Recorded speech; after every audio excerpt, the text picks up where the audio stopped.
있지만 대부분의 상관관계는 이 낮은 금리가 2.65는 거의 공짜로 돈을 빌린다고 보시면 되겠습니다. 무려 18.63으로 최고치를 기록하였습니다. 안녕하세요. 리얼터 순하킴입니다. 2023년에는 모기지 금리가 가장 인기 있는 토론 주제였죠. 금리가 오르냐 내리냐, 또 금리가 올라서 또 집을 사기를 보류하셨던 분들도 많이 있고요.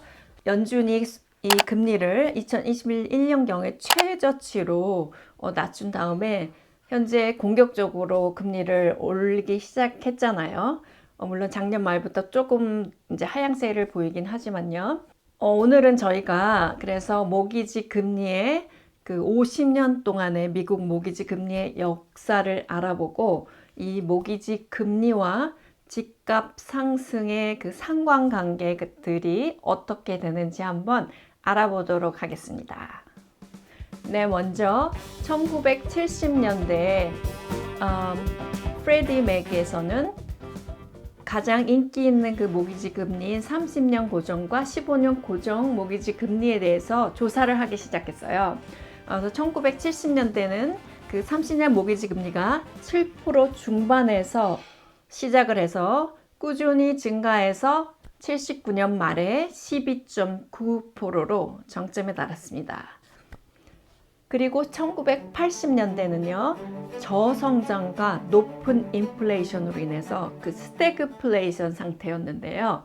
1979년 12월에 새 연준 의장이 이 금리를 13.78로 인상을 했어요. 인플레이션을 이제 죽이겠다는 그런 의도였죠.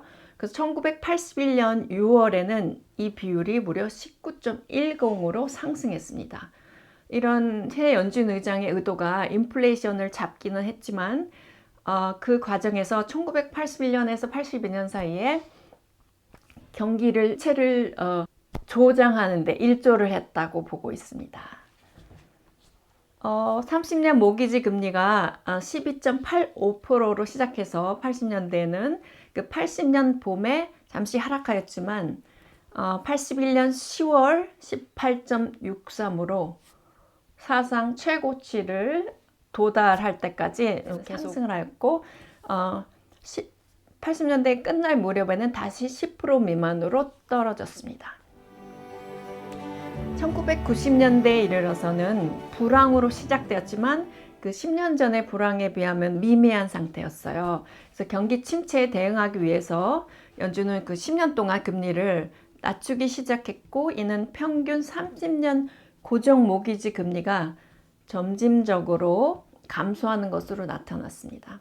1990년대 말에는 인터넷의 성장과 그에 따른 그 신기술 개발과 연구로 인해서 경제가 성장했고 인플레이션이 감소하였습니다. 그래서 1990년대에 30년 고정 모기지 금리가 9.83으로 시작해서 8.06으로 말에는 끝났습니다.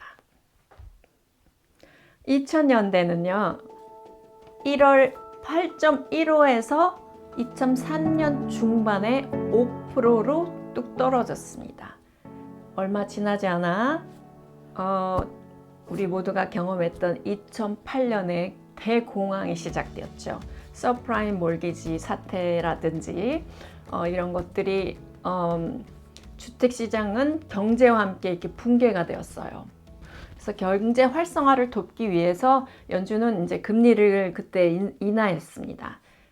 금융기관이 돈을 빌리는 금리 단기 금리가 거의 제로 수준으로 인하됐습니다. 이를 통해서 은행은 이제 저렴하게 돈을 빌릴 수 있었고 모기지 금리를 낮게 유지할 수 있었어요. 2009년 말 모기지 금리는 5.14로 떨어졌습니다. 2010년대에 와서 장기 모기지 금리가 2010년 5.09로 시작해서 2012년 말에는 약 3.35로 떨어졌습니다. 2014년 초까지 금리는 4.53이었고요. 그러나 이후 감소하기 시작해서 2015년 2월에는 3.59%로 떨어졌습니다. 2016년 대선 직후 장기 금리가 다시 오르기 시작했고 2018년과 2019년 사이에 약간의 이제 변동이 있었지만 결국 2010년도는 3.74로 마감했습니다. 2020년대에는 그 평균 장기 고정 모기지 금리가 3.72였습니다. 얼마 지나지 않아 코로나19가 전 세계에 퍼져나갔죠. 그로 인해서 모든 경제가 멈춰 있었어요. 그래서 코로나19가 미국에서 이제 확산되면서 경제에 큰 영향을 미쳤죠. 추가 재난을 방지하기 위해서 연방 금리를 인하했고, 이로 인해서 그런 다른 단기 및 장기 금리도 인하되게 되었습니다. 2020년 말까지 평균 30년 고정 모기지 금리는 2.67이었습니다. 금리는 2020년 2년까지 낮게 유지되었으며 이때부터 연준이 이제 경제의 통화량을 좀 줄이기 위해서 금리를 인상하기 시작하였습니다. 이렇게 이제 현재까지 50년에 걸친 미국의 모기지 금리의 역사를 살펴보았는데요. 그렇다면은 모기지가 가장 낮았을 때는 역사적으로 언제였을까? 최저금리는 최근이었어요. 2021년 1월에 2.65. 2.65는 거의 공짜로 돈을 빌린다고 보시면 되겠습니다. 그래서 이때 또 그렇게 집을 사신 분들은 굉장히 럭키하게 집을 사셨죠. 이는 코로나19 영향 때문인 것으로 보입니다. 유례 없는 그런 사건 때문에 금리가 그렇게 최저금리를 유지할 수 있었죠. 그리고 역사상 가장 높은 금리는 얼마고 언제였는가? 1980년대에 있었는데요. 1981년 10월에 무려 18.63으로 최고치를 기록하였습니다.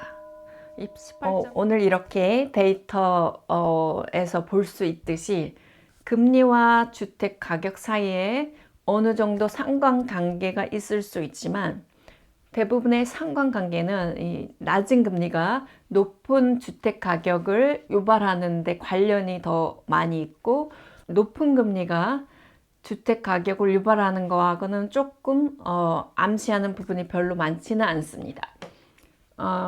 요즘 같은 경우도 모기지 금리가 높지만 집값이 그렇게 낮아지지는 않은 것이 이런 매물 부족 현상이란 또 다른 팩터가 이렇게 들어가 있잖아요.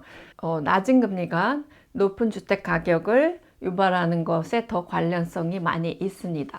또 논리적으로 보면 이 금리에 따른 이 페이먼트의 차익 때문에 집값이 낮아질 거라고 생각할 수는 있지만 실제로는 그렇지 않은 것 같습니다.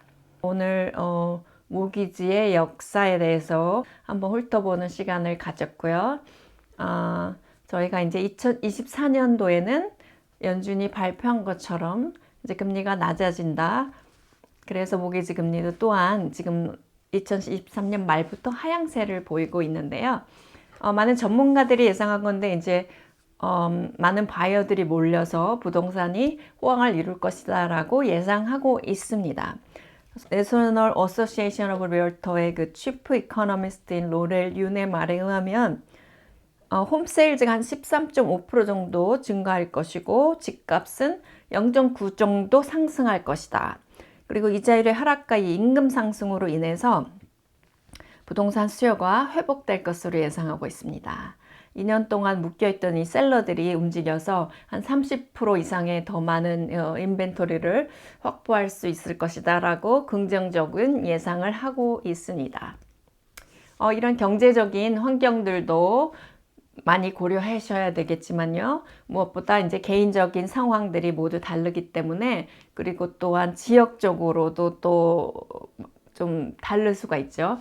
그래서 그 자신의 상황을 잘 고려하시고 이런 또 경제적인 환경도 고려하셔서 2024년에는 꼭 원하시는 집을 구매하실 수 있기를 바랍니다.